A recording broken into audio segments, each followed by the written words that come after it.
টুবা ও টুবার দুই ভাই বোন উঠোনে খেলা করছিল। এমন সময় ঝোলা কাঁধে একটি বুড়ি এসে বলল, এই যে বাচ্চারা, তোমাদের মা বাবা কোথায়? তারা কি কেউ বাড়িতে নেই? কেন ঠাকুমা, মায়ের কাছে তোমার কি চাই গো? মা তো ঘরেই আছে। দিদি ভাই, আমার খুব খিদে পেয়েছে রে, তাই তোর মায়ের কাছে একটু খাবার চাইতাম। খিদের জন্যে আর সে হাঁটতে পারছি না। ও আচ্ছা, তুমি এখানটিতে চুপটি করে বসো, আমি এক্ষুনি মাকে ডেকে দিচ্ছি। মা, ও মা, মা বাইরে এসো, দেখে যাও মা, আমাদের বাড়িতে ঠাকুমা এসেছে গো, তোমাকে যে ডাকছে। ঠাকুমা? কার ঠাকুমা রে মা? মা, আমাদের ঠাকুমা, দেখে যাও, ঠাকুমার খুব খিদে পেয়েছে, ঠাকুমাকে তুমি আগে কিছু খেতে দাও মা। ও আচ্ছা, বুড়িমা তুমি? মানে কিছু খেতে দিই? ঘরে যে আজ কোনো খাবারই নেই। ও মা, ঠাকুমা যে খিদে পেয়েছে, তাহলে ঠাকুমা এখন কি খাবে? দাঁড়াও গো ঠাকুমা, আমি এক্ষুনি আসছি।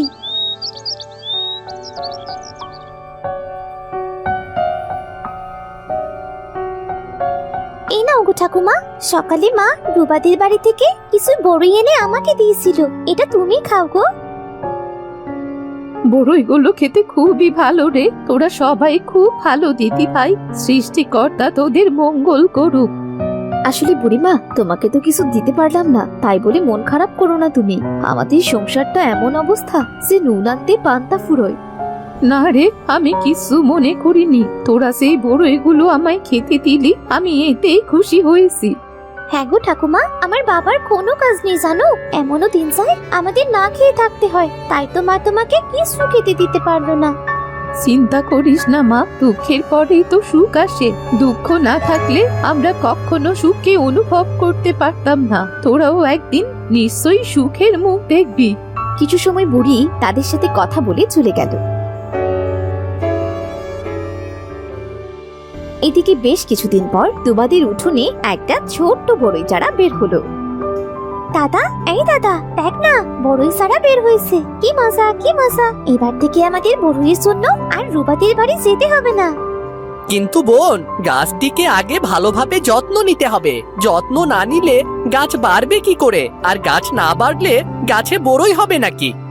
হ্যাঁ, তা তো ঠিক, চল দাদা, আমরা দু ভাই বোন গাছটির গোড়ায় জল দিই। তারা দু ভাই বোন গাছটির খুব যত্ন নিতে লাগলো। কি রে তুবামা, তোরা দুই ভাই বোন কি করছিস? বাবা, বাবা দেখো না, কত সুন্দর একটা বড়ই চারা বেরিয়েছে, বড়ই আমার খুব ভালো লাগে বাবা, আমি তো এবার অনেকগুলো বড়ই খাবো। আচ্ছা আচ্ছা, তোরা দুই ভাই বোন বড়ই গাছটিকে খুবই যত্ন কর, দেখ গাছটিকে বাঁচাতে পারিস কিনা।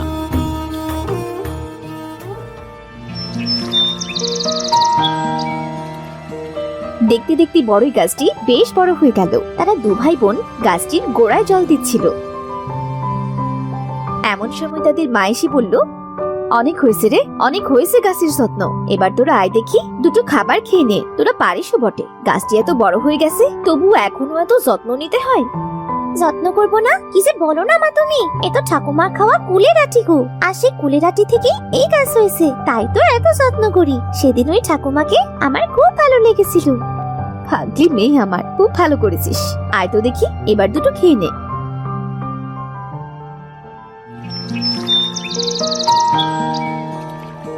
পরের দিন সকালে তুবা ও তুরাব ও তার মা বাবাও বাইরে বেরিয়ে খুব অবাক হয়ে যায়। গিন্নি, এ আমি কি দেখছি গো, বড়ই গাছে এত মুরগি হয়েছে।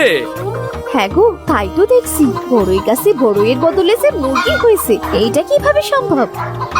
নিশ্চয়ই এসব বুড়িমার কেরামতি, না হলে বড়ই গাছে কখনো আবার মুরগি ধরে।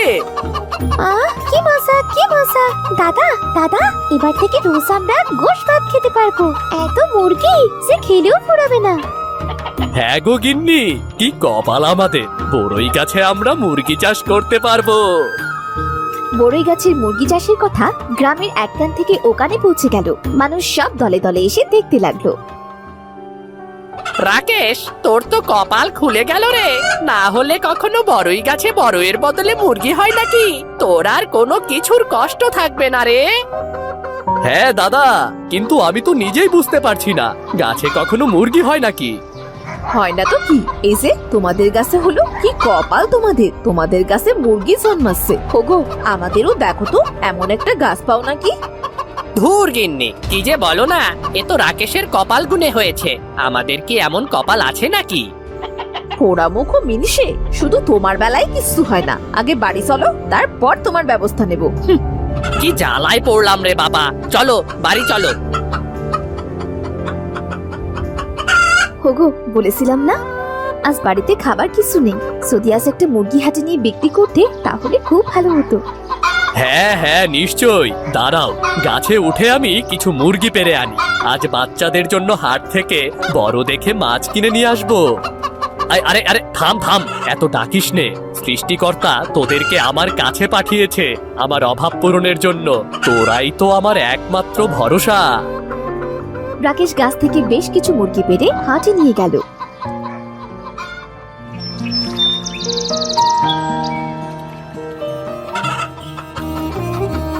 এভাবে রোজ রাকেশ গাছ থেকে মুরগি পেড়ে হাটে নিয়ে বিক্রি করত। আস্তে আস্তে রাকেশের সমস্ত অভাব পূরণ হতে লাগলো। হঠাৎ একদিন প্রচন্ড বৃষ্টিতে বড়ই গাছটি উপড়ে গেল। পরদিন সকালে কি সর্বনাশ হলো! বাবা, মা, দাদা, এদিকে এসো, দেখে যাও, আমাদের বড়ই গাছটি উপড়ে পড়ে গেছে। এ কি সর্বনাশ! কেবল দুঃখের নদী পার হয়ে সুখের দেখা পেলাম, সুখটা পুরোপুরি অনুভব করার আগেই ভেঙে গেল। চিন্তা করো না গিন্নি, যে কোনো একটা ব্যবস্থা আবার ঠিক হয়ে যাবে। হ্যাঁ মা, বাবা ঠিক কথাই বলেছে। চলো আমরা গাছ থেকে মুরগিগুলো পেড়ে আনি, এগুলো দিয়ে বেশ কিছুদিন চলে যাবে। হ্যাঁ মা, বাবা ঠিক কথাই বলেছে। চলো আমরা গাছ থেকে মুরগিগুলো পেড়ে আনি, ওগুলো দিয়ে বেশ কিছুদিন চলে যাবে।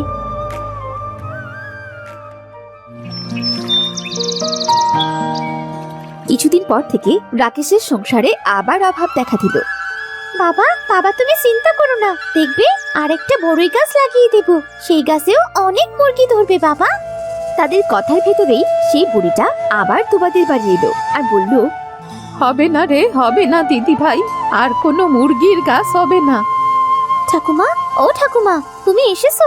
দেখো না ঠাকুমা, আমাদের মুরগির গাছটা কেমন ঝড়ে ভেঙে গেছে। কতদিন পরে একটু মাংস দিয়ে ভাত খাচ্ছিলাম, আর সেটাও আজ থেকে হবে না। হবে হবে রে দিদি ভাই। রাকেশ বাবা, এই বড়ই গাছের এখানে মাটি খোঁড়ো তো। কেন গো বুড়িমা, বড়ই গাছের নিচে কি আছে? আগে মাটিটা খোঁড়ো তো, তারপরই বলছি। রাকেশ বড়ই গাছের এখানে মাটি খুঁড়তে লাগলো। মাটি খুঁড়তে খুঁড়তে অনেকটা গভীর করে ফেললো। বুড়িমা, ও বুড়িমা, আর কত খুঁড়বো? আর একটু খোঁড়ো বাবা। রাকেশ আরো একটু মাটি খুঁড়ে দেখলো সেখানে একটা মুরগি আছে, তাও আবার জীবিত অবস্থায়। এটা কিভাবে সম্ভব? মাটির এত গভীরে একটা মুরগি জীবিত কিভাবে থাকে? আমার আদরি, কত বছর পর তোর দেখা পেলাম রে আদরি। কেঁদো না বুড়িমা, কেঁদো না। এত বছর ধরে যে আমি তোমায় এক নজর দেখবো বলে কত ছটফট করেছি। ও মা, ঠাকুমা, এই মুরগিটা তোমার সাথে কথা বলছে, এটা কিভাবে সম্ভব? বলো না ঠাকুমা, বলো না। অনেক বছর আগের কথা, আমার কোনো সন্তান ছিল না। একদিন স্বপ্নে দেখি একটা সন্ন্যাসী আমার কষ্ট দেখে আদরিনীকে দিয়ে বলে আমার সংসারের সমস্ত দুঃখ কষ্ট এবার দূর করে দেবে। তাই হয়তো বাস্তবে আদরি আমার সব অভাব অনটন দূর করেছিল। প্রতিদিন একটা করে সোনার ডিম দিত, এইতেই আমার সংসারটা দিব্যি চলে যেত। কিন্তু একদিন কেঁদো না বুড়িমা, কেঁদো না। তারপর কি হয়েছিল? বলো বুড়িমা, বলো আমাদের। তারপরে একদিন গ্রামের কিছু দুষ্ট লোক আমার আদুরির ব্যাপারে জানতে পেরে যায়, আর শয়তানি করে আদুরিকে মাটির নিচে পুঁতে রাখে। আদুরির শোকে আমিও মারা যাই। তার মানে তুমি একটা ভূত? হ্যাঁ, আমি আত্মা। যতদিন না আমার আদুরিকে কোনো ভালো মানুষের হাতে তুলে দিতে পারছিলাম, ততদিন যে আমার আত্মা শান্তি পাচ্ছিল না। হ্যাঁ বুড়িমা, আমাদের কোনো বাড়িঘর না থাকায় অনেক বছর আগে আমরা তোমার বাড়িতে থাকা শুরু করি। কিন্তু এই বড়ই গাছের মুরগি চাষের রহস্যটা কি বলতো? ওই বড়ই গাছে মুরগি দিয়ে আমার আদরিকে বাঁচানোর শুধুমাত্র ফাঁদ ছিল একটা। আজ থেকে আমার আদরি তোমাদের কাছেই থাকবে। আদরিকে খুব যত্নে রেখো, দেখবে তোমাদের সংসারের সমস্ত অভাব দূর হয়ে যাবে।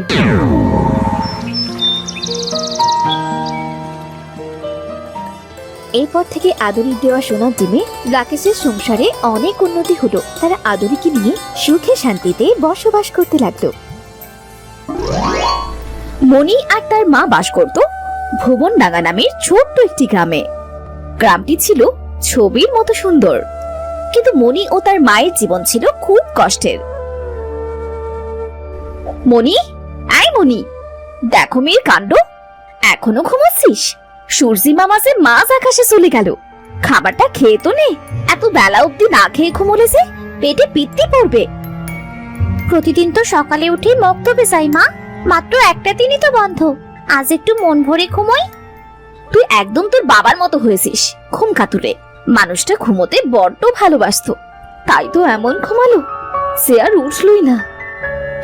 আচ্ছা হয়েছে হয়েছে, এই দেখো আমি উঠে পড়েছি মা, আর দুঃখ করো না তো। তুমি খাবার পারো কি? আমি হাত মুখ ধুয়ে আসছি। তাড়াতাড়ি আয় মা, দেরি করিস না।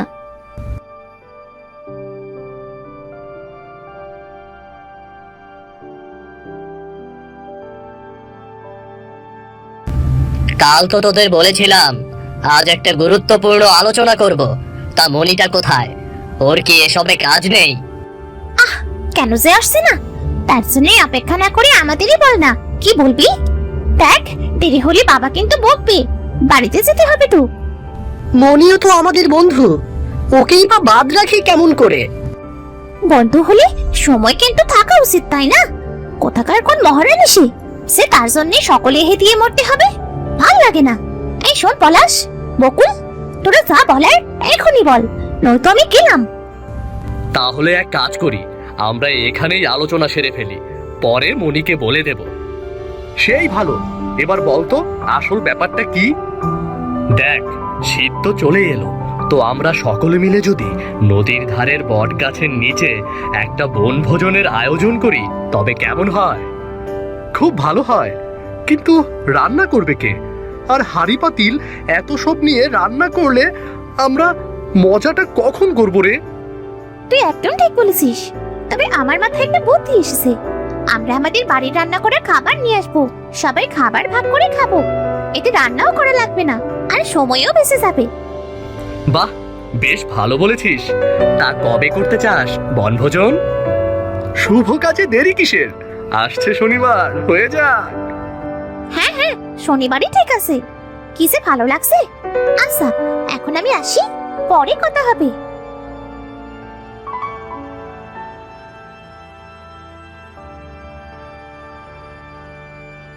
মনি, সকালে তুই মাঠে এলি না কেন রে?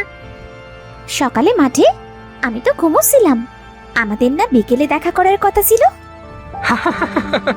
তোর ঘুমের রেশ এখনো কাটেনি? ওরে, কাল মক্তব ছুটির পরই জবা বলল আজ সকালে পলাশ সবাইকে মাঠে থাকতে বলেছে। ও, তাহলে হয়তো আমি ভুল শুনেছি। তা তোরা কি আলাপ করলি? বনভোজন হবে বুঝলি, আসছে শনিবার, নদীর পাড়ের বুড়ো বট গাছের নিচে। আর খাবার দাবার সব বাড়ি থেকে নিয়ে যেতে হবে বুঝলি। খাবার? তুই খাবার নিবি রে বকুল? দেখি কি নেওয়া যায়, মাকে গিয়ে বলতে হবে। আমি চলি রে মনি। আমরা তো নিজেরাই পেট পুড়ে খেতে পাই না, বনভোজনের জন্য খাবার নিয়ে যাবো কেমন করে?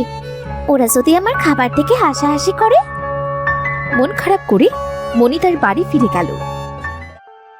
দাওয়ায় বসে সে মন খারাপ করে বসে রইল। ওর মা শাক কাটতে কাটতে মেয়ের মন খারাপ দেখে তার কাছে এলো। কি হয়েছে মনি, আজ এত তাড়াতাড়ি ফিরে এলি? ওরা কি তোকে রেখে খেলতে চলে গেছে? না মা, আসলে ওরা সকলে বনভোজন করতে নদীর পাড়ে যাবে, সিজার মতো ঘর থেকে খাবার নিয়ে যাবে মা। কিন্তু আমি কি নিয়ে যাব? ও, এই কথা। এতে মন খারাপ করার কি আছে?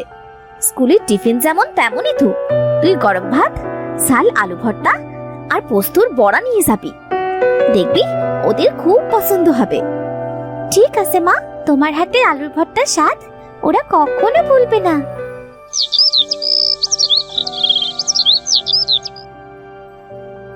বনভোজনের দিন।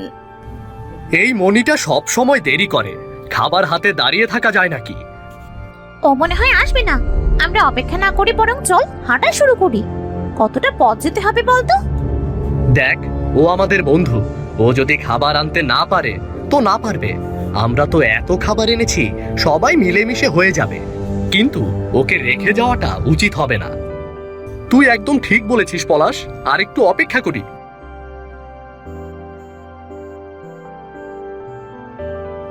আমি দুঃখিত। আসলে মা বলল পোস্তর বড়া গরম গরম খেতে হয়, তাই সবে ভেজে দিল। চল। ওরা চারজন বেশ মজা করে পথ চলে নদীর পাড়ের বট গাছের নিচে এলো। এতটা পথ এলাম, চল আগে আমরা সকলে খেয়ে নেই, তারপর চারদিক ঘুরে ঘরে ফিরবো। না না, আমি খেয়ে একদম হাঁটতে পারি না, তখন আমার বিশ্রাম চাই। আমরা একটা কাজ করে চল, খাবারগুলো রেখে একটু আশপাশটা ঘুরে দেখি। কি বুদ্ধি!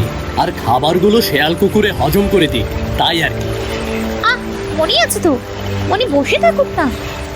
হ্যাঁ, তোরা যেতে চাইলে যা না, আমি এখানে একটু গাছের ছায়ায় বসি। না না, আমরা সবাই একসাথেই ঘুরবো, আর খিদেও পেয়েছে। চল সবাই সবার খাবার নিয়ে বসে পড়ি। তুই কি এনেছিস পলাশ? গন্ধরাজ পোলাও আর কষা মাংস। তুই কি এনেছিস? পনিরের তরকারি, চিংড়ির মালাইকারি আর আমের টক, সাথে বাসমতি চালের ভাত। আমি তো খিচুড়ি, পাঁপড়, মুরগির মাংস আর কষা আলুর দম, সাথে ডিমের অমলেট এনেছি। সবাই মজা করে খাওয়া যাবে। তুই চুপ করে আছিস কেন মনি? তুই কি এনেছিস দেখি? এমা, ভাত, আলু ভর্তা আর পোস্তর বড়া, এসব তো আমাদের বাড়ির কাজের লোকেরাও খায় না। অমন করে বলছিস কেন? আমার মায়ের হাতে আলু ভর্তা খেয়েই দেখ না, আর পোস্তর বড়া। আলু ভর্তা কতদিন খাইনি, সাথে একটু বড়াও দিস। এই নে, একটু মাংস খা। এখান থেকে পোলাও এনে সকলে, এতটা আমি একা খেতে পারবো না। আরে বাহ, মাংসটা দারুণ হয়েছে। এই বকুল, তোর ডিমের অমলেটটা দিয়ে দেখি। আহ, দেখেই মন ভরে যাচ্ছে। আরে বাহ, আলু ভর্তা দিয়ে পোস্ত বড়া খেতে এত মজা, আগে তো জানতাম না। যাই বলিস, মনির মায়ের রান্নার কোনো তুলনা নেই, একেবারে অমৃত। যা বলেছিস। আমাদের নতুন বামন বই চিংড়িটা খেয়ে দেখ, কি যে ভালো রান্না করেন, মুখে লেগে থাকবে। আমাকে একটা চিংড়ি দিবি জবা? আমার না চিংড়ি মাছ খেতে খুব ভালো লাগে। আমার তো এইসবেই খাওয়া হয়ে যাবে, তবে ওটা যদি মায়ের জন্য নিয়ে যায় তবে মা খুব খুশি হবে। দেখেছিস, আর অমনি রালা চড়ছে। আমি তোকে আমার চিংড়ির মালাইকারি নিয়ে যেতে দেবো না। খেলে এখানেই খা, নয়তো দূর হ। ওরা মজা করে খেলেও মনির মায়ের জন্য খুব মন খারাপ করলো। ইস, এত খাবার নষ্ট করেছে এরা, অথচ সেই আমি আমার মায়ের জন্য একটু নিতে চাইলাম, সবা না করে দিল। আর চাওয়াটা ঠিক হবে না, তবে আমি যদি এসব ভালো খাবার আমার মাকে একটু খাওয়াতে পারতাম।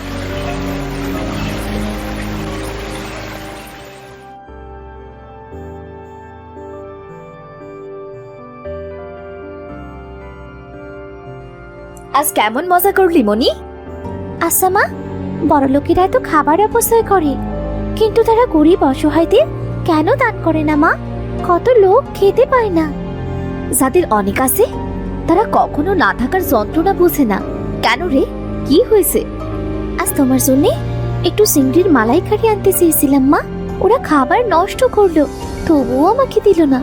আমি তো জানি মা, তুমি চিংড়ি খেতে কত ভালোবাসো। যখন আমি ছোট ছিলাম, আমার বাবা হাটে যাওয়ার আগে আমাকে শুধাতো, কি আনবো রে মা? আমি হেসে বলতাম, বাবা আমার জন্য চিংড়ি এনো। যখন চিংড়ি নিয়ে আসতো বাবা, তখন আমি আর মা আর আমার বাবা মজা করে রান্না করে খেতাম। তোর বাবার অবস্থা তো ভালো ছিল না রে মা, বাজারে চিংড়ির কত দাম। তারপর থেকে অনেকগুলো দিন আর চিংড়ি খেতে পারিনি। মা মেয়ের আফসোসে বাতাস ভারী হয়ে উঠল। হঠাৎ শুরু হলো চিংড়ির বৃষ্টি। মা মা আকাশ থেকে বৃষ্টির মতো চিংড়ি ঝরছে মা, চলো মা সব করিয়ে নি। এসো মা এসো। আজব কাণ্ড, চিংড়ির বৃষ্টি কে আবার কখনো সম্ভব? সৎ লোকদের জন্য সব সম্ভব। তোমরা সৎ, তাই বিধাতার কাছ থেকে এই উপহার নাও। এই চিংড়ি দিয়ে ভাগ্য ফেরাও। মণি আর ওর মা মিলে একটা পাত্রে সব চিংড়ি কুড়িয়ে নিল। কতদিন পর আর চিংড়ি খেতে পারবো। হে বিধাতা, তুমি সত্যিই মহান। মা বাতাস কি বলে গেল মনে নেই? এই চিংড়ি কিছুটা রেখে বাকি সব বিক্রি করে দাও, তারপর আমরা সেই টাকা দিয়ে চিংড়ির ব্যবসা শুরু করব। আমাদের আর অভাব থাকবে না মা। তুই ঠিক বলেছিস মা, বিধাতার দান আমরা আঁকড়ে ধরে বেঁচে থাকবো। তুই ঘরে থাক, আমি বরং মাছগুলো বিক্রি করে আসি। আমিও এই ফাঁকে তোমার জন্য চিংড়ি রেঁধে ফেলি। নিকুঞ্জপুর গ্রামে রমেশ তার স্ত্রী ও কন্যাকে নিয়ে বাস করত। রমেশ মানুষের খেতে খামারে কাজ করে যে টাকা পেত তাই দিয়ে তাদের সংসারটা কোনো রকমে পার হয়ে যেত।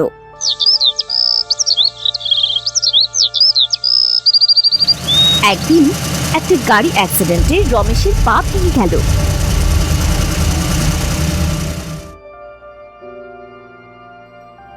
সে বিছানায় পড়ে থাকায় তাদের সংসারে খুব অভাব দেখা দিল।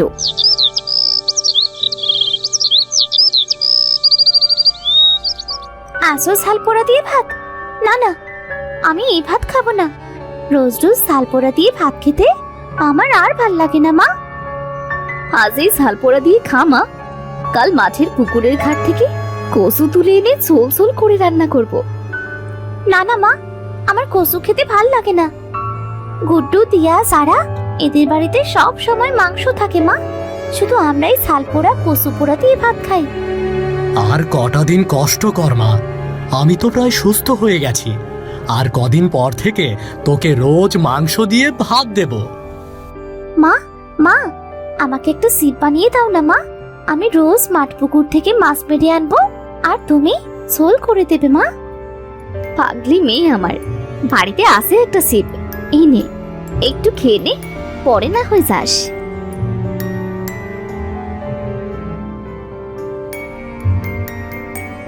কোন রকম ভাত দুটো খেয়ে মনের আনন্দে চিপ নিয়ে সাথে মাঠ পুকুরে চলে গেল মাছ ধরতে।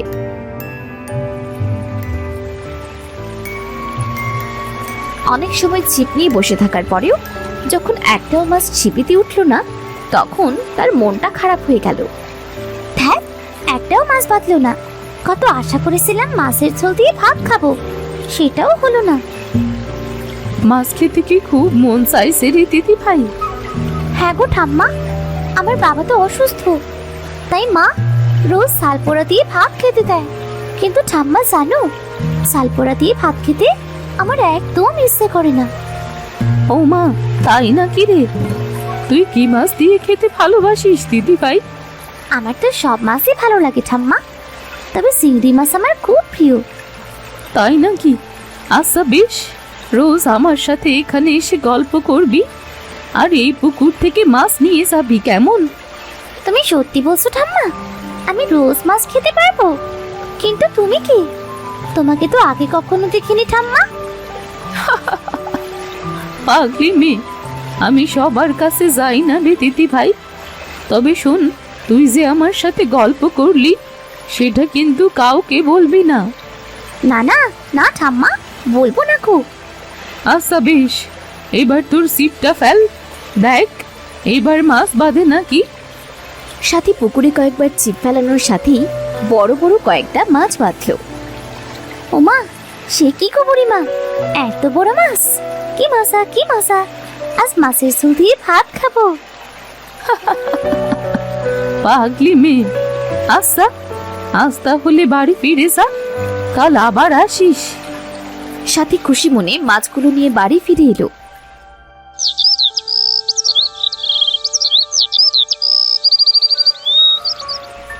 পরদিন সাথী মন খারাপ করে পুকুর পাড়ে ছিপ নিয়ে বসে রইল। কি গো, আজ আমার দিদি ভাইয়ের মনটা বড্ড খারাপ দেখছি যে। কি হয়েছে আমাকে বলা যাবে?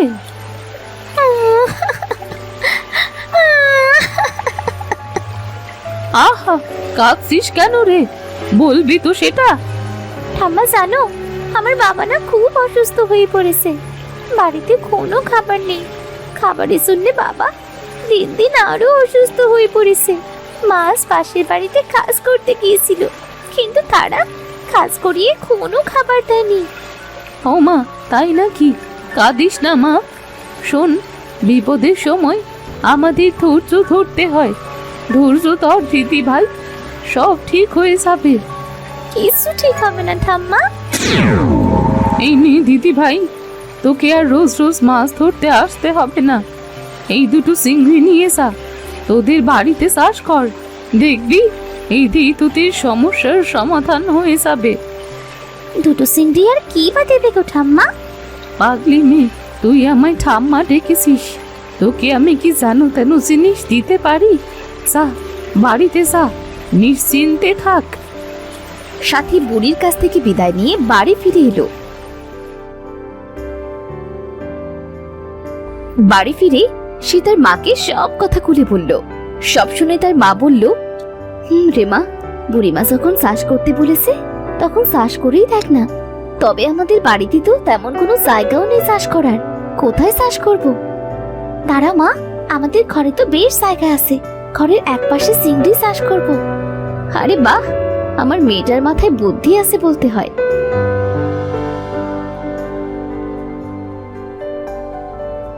এরপর তারা দুজন ঘরের একপাশে গর্ত করে পানি ভরাট করে চিংড়ি দুটো ছেড়ে দিল।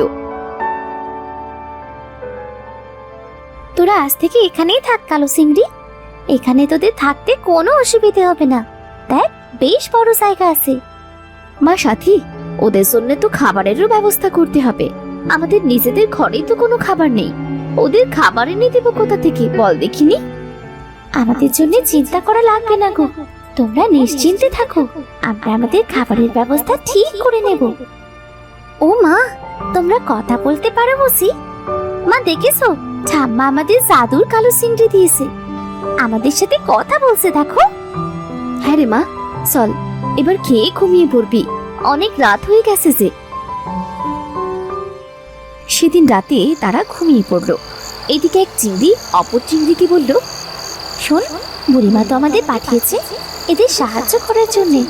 এদের ঘরে তো কোনো খাবার নেই, আজ আমরা আমাদের জাদুর সাহায্যে এই পুকুরের কালো চিংড়িতে পরিপূর্ণ করে দিতে পারি। হ্যাঁ হ্যাঁ, ঠিকই বলেছ, আমরা যদি এই পুকুর ভর্তি চিংড়ি দিই তবে এরা সকালে উঠে খুব খুশি হবে। চিংড়ি দুটো তাদের জাদু শক্তি দ্বারা পুকুর ভর্তি চিংড়ি দিল। পরদিন সকালে সাথী এটা দেখে তো খুব অবাক হলো। এত চিংড়ি এক রাতে, এত চিংড়ি এলো কোথা থেকে? ও মা, মা কত বড় বড় চিংড়ি! দেখে যাও মা, এদিকে এসো, দেখে যাও মা, দেখে যাও। কিরে মা, ডাকছিস কেন?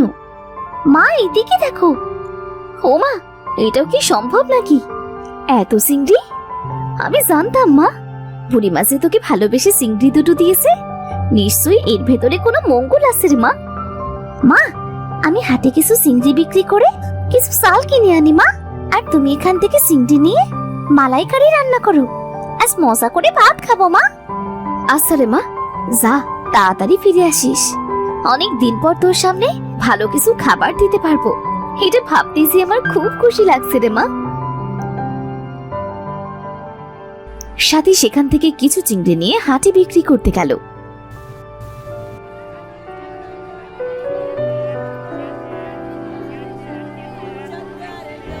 কি রে, এই মেয়ে, তোর এই চিংড়িগুলো এমন কালো কেন? এমন কালো চিংড়ি খাওয়া যায় কি? এটা আমাদের বাড়িতে চাষ করা গো কাকু, বাড়িতে নিয়ে খেয়ে দেখো, অন্য চিংড়ির সেটা খুব মজা হবে। আচ্ছা বেশ, তাহলে আজ 1 কিলো দে, ভালো না লাগলে কিন্তু ফিরিয়ে দিয়ে যাব। আচ্ছা ঠিক আছে কাকু। কিছু সময় বাদেই সাথে সব কালো চিংড়িগুলো বিক্রি হয়ে গেল। সে বাড়িতে চাল নিয়ে ফিরে এলো। রান্না শেষ করে যখন তারা খেতে বসলো, মা এই মাছ তো ভীষণ সুস্বাদু মা, আমাকে আরো কয়টা চিংড়ি দাও মা। ও মা, বাবাকে কয়টা চিংড়ি ধরে দাও তো মা, বাবা তো অসুস্থ। দেবো মা দেবো, তোদের সবাইকে দেবো। পরদিন সকালে রমেশ ঘুম থেকে উঠে দেখলো তার নিজের পা নাড়াচাড়া করতে পারছে। এ কি, আমার পাটা কি ভালো হয়ে গেল? আমি তো পা নাড়াতে পারছি। দেখি তো হেঁটে।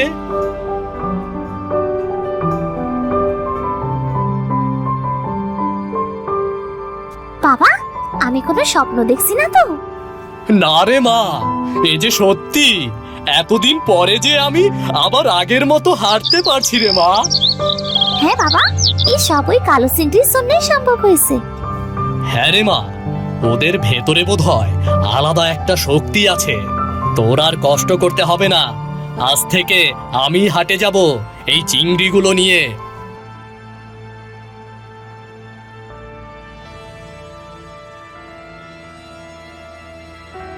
সেদিন রমেশ পুকুর থেকে চিংড়ি মেরে হাটে বিক্রি করতে গেল।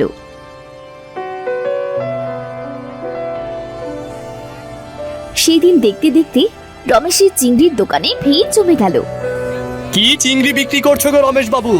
এটা যেমন স্বাদ তেমন গুণ আছে এই কালো চিংড়িতে। আমার বাতের ব্যথাটা একেবারে চলে গেছে তোমার এই চিংড়ি খেয়ে। হ্যাঁ গো দাদা, তোমার এই কালো চিংড়ি দেখে আমার গিন্নি তো খুব বকাঝকা করতে লাগলো। পরে রান্না করে খেয়ে তার আমাশয় রোগ সেরে গেছে আর খুব স্বাদ পেয়েছে। আজ বলেছে আমি যেন যতটুকু পারি তোমার এই চিংড়িগুলো নিয়ে যাই। হ্যাঁ দাদা, এই চিংড়ির বিশেষ গুণ আছে। কালো দেখলে কি হবে? দেখতে দেখতে রমেশের সব চিংড়ি বিক্রি হয়ে গেল।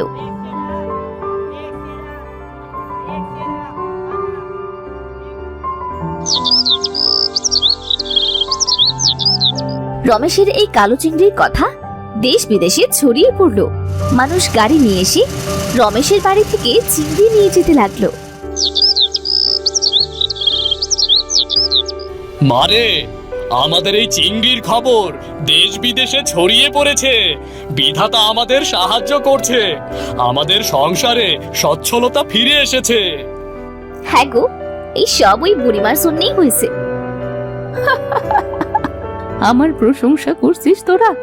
এই সব তোদের জন্যই সম্ভব হয়েছে, কারণ তোরা খুব কষ্ট করেছিস, কষ্টের সাথে ধৈর্যও ধরেছিস, আর তাই তো তার ফলও পেয়েছিস রে। ঠাম্মা, তোমায় অনেক ধন্যবাদ। জানো ঠাম্মা, তোমার এই কালো মাছগুলো খেয়ে কত মানুষ সুস্থ হয়ে গেছে। হ্যাঁ, সুস্থ তো হতেই হবে। এটা তো বুড়িমায়ের জাদুর মাছ। বুড়িমায়ের ভালোবাসা আছে আমাদের সাথে।